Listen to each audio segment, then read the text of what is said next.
kami lihat komentar di kolom komentar itu banyak yang seperti ini. Pak Admin, dibahas ya tentang komponen beasiswa pendidikan Indonesia secara lebih detail. Nah, memang selama ini informasi tentang beasiswa pendidikan Indonesia ini sudah marak ya, sudah banyak yang mengetahui, tapi yang belum banyak diketahui itu seperti apa komponen biaya pendidikannya, termasuk nominalnya, angkanya berapa sebenarnya. Ya, ini yang masih banyak mungkin yang belum dipahami oleh rekan-rekan guru, sehingga ini akan kami bahas karena tentu komponen beasiswa ini menjadi pertimbangan tersendiri juga Bapak Ibu. Karena kan memang ketika Bapak Ibu melanjutkan pendidikan menggunakan beasiswa ini salah satunya, nanti tunjangan profesi gurunya atau tunjangan sertifikasi itu kan di stop sementara. Sehingga mau tidak mau secara finansial itu akan menjadi pertimbangan terkait seperti apa besaran bantuan beasiswanya nanti Bapak Ibu. Nah, ini yang kami lihat dari kondisi di lapangan, tentu ini menjadi pertimbangan dan akan lebih baik memang ketika sebelum mendaftar ini diketahui secara detail komponennya. Oke, kita mulai Bapak Ibu pembahasannya. Nah, ini ada dua dokumen Bapak Ibu ya. Yang pertama, Panduan Beasiswa Pendidikan Indonesia tahun 2024 ini di sini lengkap seperti apa pendaftarannya dan seterusnya. Dokumen yang kedua adalah panduan pencairan. Di sini akan dibahas seperti apa anggaran-anggarannya, seperti apa dana-dananya. Nah, ini untuk tahun 2023 yang lalu Bapak Ibu. Ini untuk 2024 ini belum keluar, tapi informasi yang kami dapatkan setiap tahun itu kurang lebih sama. Ya, jadi ini 2023 yang kemarin. Ini bisa jadi gambaran untuk tahun ini Bapak Ibu. Nah, kita fokus ke sini saja ya, yang slide kedua ya. Nanti di video berikutnya kami akan bahas terkait seperti apa mekanisme pendaftarannya. Dan kami rasa sudah banyak ya beredar tutorial tentang itu. Tapi tidak ada salahnya kami bahas di video berikutnya. Di sini kita akan fokus ke mendalami terkait dananya seperti apa komponen beasiswa pendidikan Indonesia ini yang di tahun 2023 berjalan ya. Kita lihat di sini Bapak Ibu.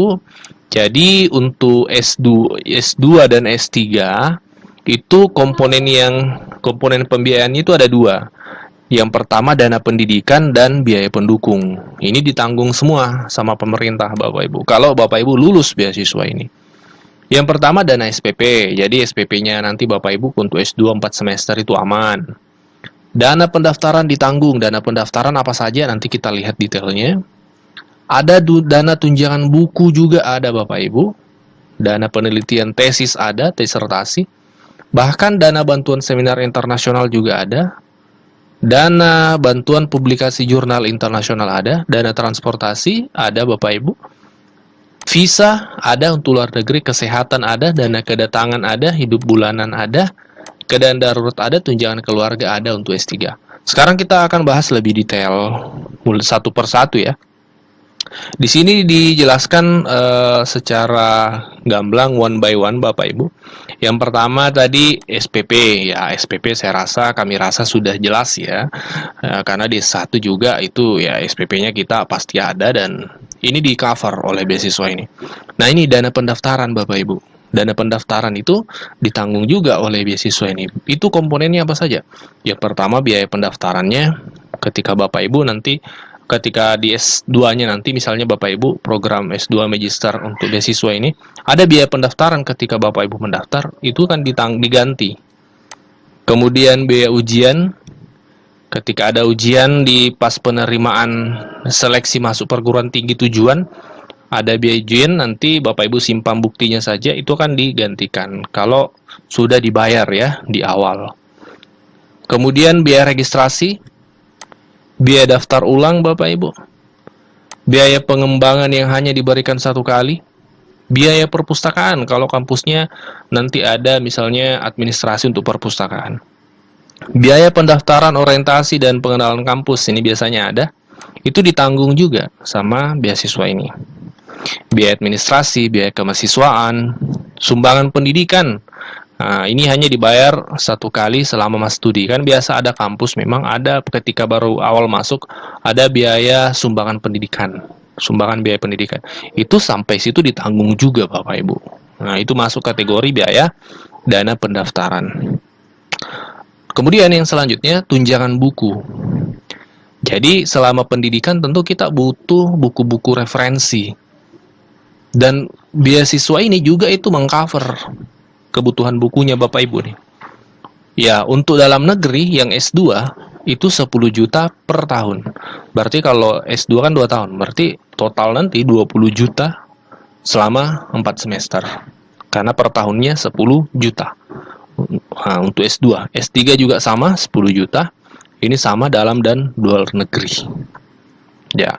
Jadi 10 juta untuk buku 1 tahun ini ya luar biasa.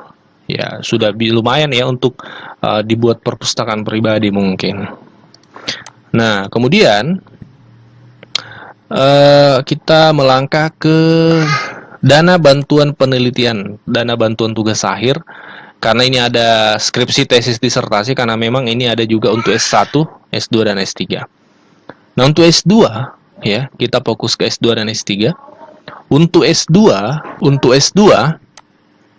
dana tugas akhirnya penelitian untuk tesis itu, untuk yang non-lab, artinya penelitiannya tugas akhirnya tidak butuh lab, laboratorium, itu 15 juta. Sementara yang butuh lab itu 25 juta. Kalau S3 itu lebih tinggi lagi Bapak Ibu. Untuk disertasinya. Itu sampai angka 60 juta Bapak Ibu. 60 juta untuk yang tidak lab, non-lab ya. Kalau yang membutuhkan lab untuk disertasinya itu 75 juta rupiah. Nah, ini tentu satu kali selama masa studi ya, di tugas akhir. Nah, itu Bapak Ibu ya. Kemudian kita melangkah ke dana tugas akhir, tesis tadi sudah. Kita lihat lagi.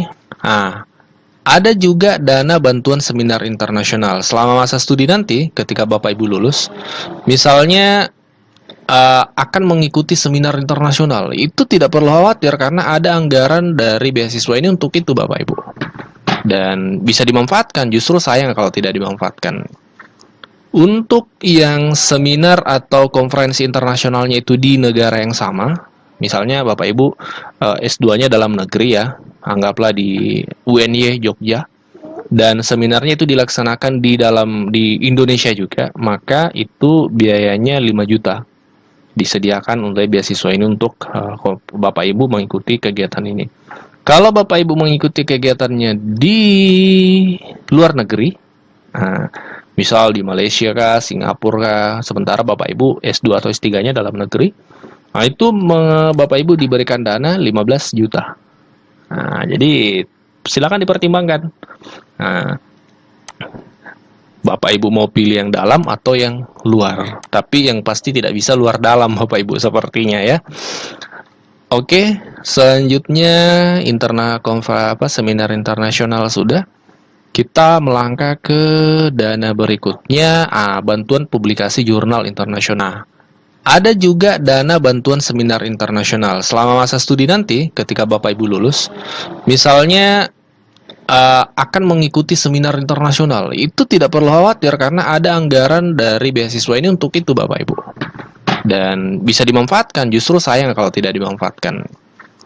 Untuk yang seminar atau konferensi internasionalnya itu di negara yang sama, misalnya Bapak Ibu S2-nya dalam negeri ya, anggaplah di UNY Jogja, dan seminarnya itu dilaksanakan di Indonesia juga, maka itu biayanya 5 juta. Disediakan oleh beasiswa ini untuk Bapak Ibu mengikuti kegiatan ini. Kalau Bapak Ibu mengikuti kegiatannya di luar negeri, misal di Malaysia kah, Singapura kah, sementara Bapak Ibu S2 atau S3-nya dalam negeri, nah itu Bapak Ibu diberikan dana 15 juta. Nah, jadi silakan dipertimbangkan. Nah, Bapak Ibu mau pilih yang dalam atau yang luar. Tapi yang pasti tidak bisa luar dalam Bapak Ibu sepertinya ya. Oke, selanjutnya seminar internasional sudah. Kita melangkah ke dana berikutnya, bantuan publikasi jurnal internasional.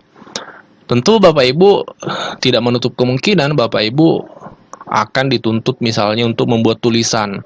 Atau memang basicnya Bapak Ibu suka nulis nih. Suka membuat artikel ilmiah misalnya, atau penelitian ilmiah, jurnal misalnya. Nah, itu dianggarkan juga oleh beasiswa ini untuk itu Bapak Ibu. Bapak Ibu akan dapatkan bantuan seperti apa? Nah, ini besaran dana bantuan publikasi jurnal internasional.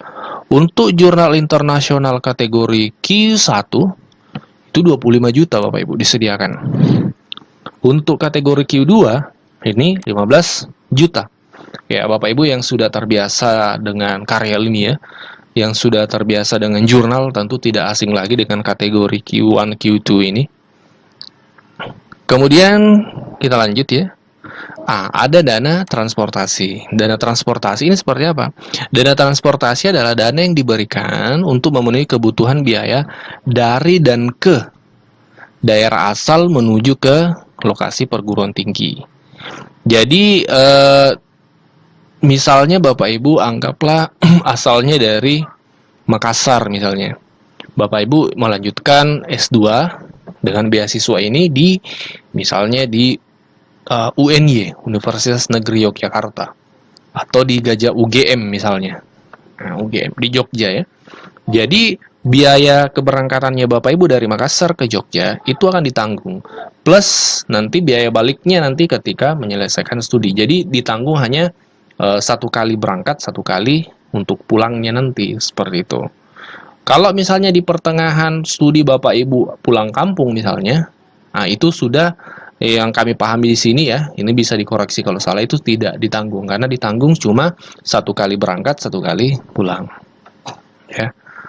Nah, di sini Bapak Ibu dijelaskan tiket penerbangan antar kota atau antar provinsi meliputi satu kali perjalanan berangkat sebelum studi dimulai dan satu kali perjalanan pulang setelah usai studi. Nah, betul Bapak Ibu ya. Jadi bukan berarti ketika mau pulang kampung, ditanggung lagi. Oh tidak Bapak Ibu ya, sepertinya tidak seperti itu. Kalau kita lihat ini, satu kali berangkat, satu kali pulang. Kemudian tiket penerbangan kelas ekonomi, ya kalau tiket kelas bisnis ini sepertinya tidak di-cover ya kelas ekonomi. Ya ini sudah standar ya tentunya. Oke, kita lanjut ke komponen beasiswa berikutnya, apalagi? Nah, ini aplikasi visa, ini untuk yang abroad ya, untuk yang beasiswa melanjutkan memilih kampus luar negeri di misalnya di Inggris kah, di Amerika kah, di Arab Saudi kah, atau di negara-negara lain yang masuk dalam list beasiswa ini, itu ditanggung visanya. Asuransi kesehatan Bapak Ibu ya, juga ada anggarannya untuk itu. Kemudian kita masuk dana hidup bulanan. Jadi Bapak Ibu, ketika nanti melanjutkan pendidikan, kan memang tunjangan profesi di stop ya. Tapi tidak perlu khawatir karena ada dana hidup bulanan. Bahkan mungkin besarannya ini kalau kita lihat lebih besar daripada tunjangan profesi golongan 3A atau 3B mungkin ya, seperti itu. Tapi kita tidak dalam wilayah membanding-bandingkan, ya ini kita melihat besarannya supaya karena memang ini kadang menjadi pertimbangan Bapak Ibu guru karena memang tunjangan profesi di stop ya. Seperti apa kondisi finansial kalau nanti kita lanjut studi sementara TPG di stop. Itu tidak perlu khawatir karena itu ada dana hidup bulanannya. Itu ada di lampirannya. Kita langsung ke lampiran ini dulu ya, supaya kita tersistematis. Untuk biaya hidup bulanannya ini tercantum dalam tabel H ini. Untuk S2 dan S2 ya.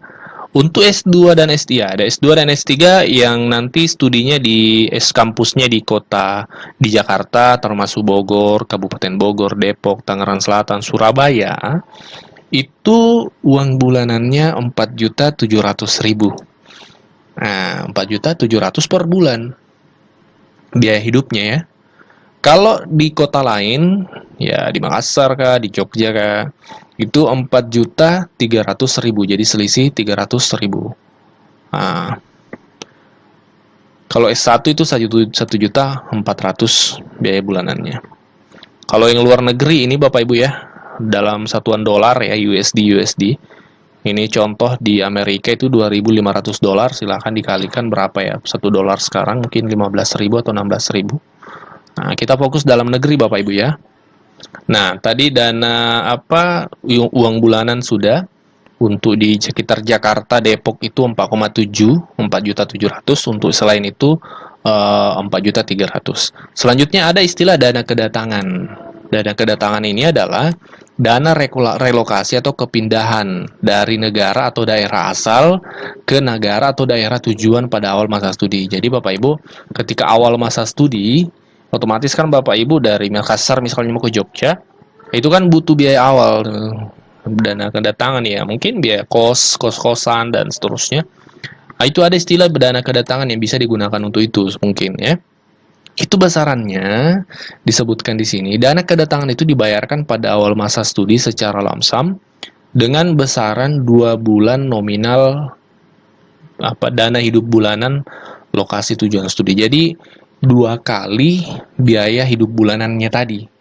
Kalau di selain Jakarta itu kan tadi 4,3 ya. Kalau berarti dikali 2. Karena 2 kali biaya hidup bulanan. Ini diberikan 1 kali.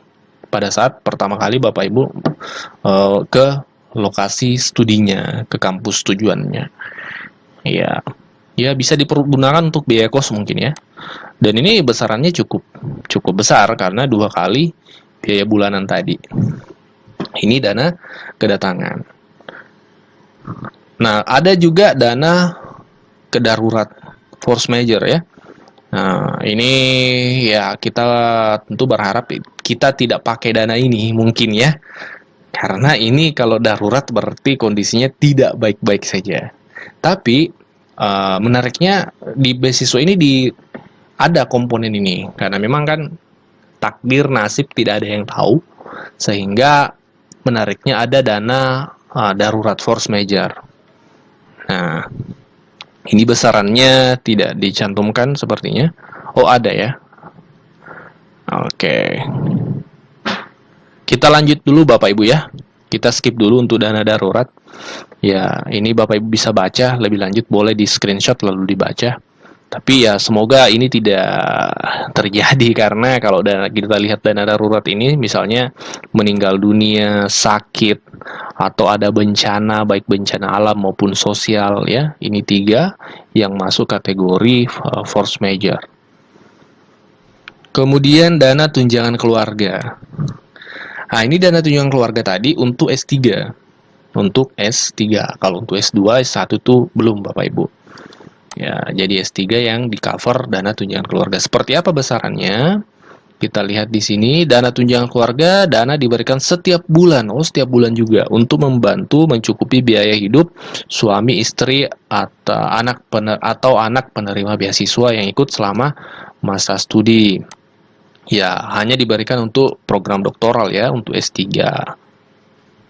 Nah, di sini ada keterangan, penerima beasiswa dapat membawa atau menerima pendanaan untuk anggota keluarganya apabila telah menempuh masa studi minimal 12 bulan. Oh, jadi ada standar minimal 12 bulan baru menerima dana untuk bantuan dan tunjangan keluarga. Dana tunjangan keluarga diberikan maksimal 2 orang anggota keluarga dengan besaran masing-masing 25% dari dana hidup bulanan penerima beasiswa. 25%. Nah, kemudian selanjutnya ini tunjangan keluarga untuk S3, untuk S2 tidak ada Bapak Ibu ya. Nah, ini tunjangan buku, dana tunjangan buku tadi. Nah, ini ya Bapak Ibu ya, 10 juta rupiah. Ini sudah kita lihat tadi, sudah kita bahas. Ini juga dana bantuan penyelesaian tesis dan disertasi juga sudah. Mungkin itu Bapak Ibu ya. Jadi di video kali ini kami membahas secara lebih spesifik tentang seperti apa komponen dan besaran bantuan beasiswanya, karena ini banyak ditanyakan dan tentu ini menjadi pertimbangan penting juga untuk guru-guru dalam program beasiswa, karena memang sekali lagi ya tunjangan profesi itu di stop. Oke, kita jumpa di video berikutnya Bapak Ibu. Silahkan dikoreksi jika ada yang keliru dan ditambahkan jika ada yang kurang. Kami terbuka untuk itu. Wassalamualaikum warahmatullahi wabarakatuh.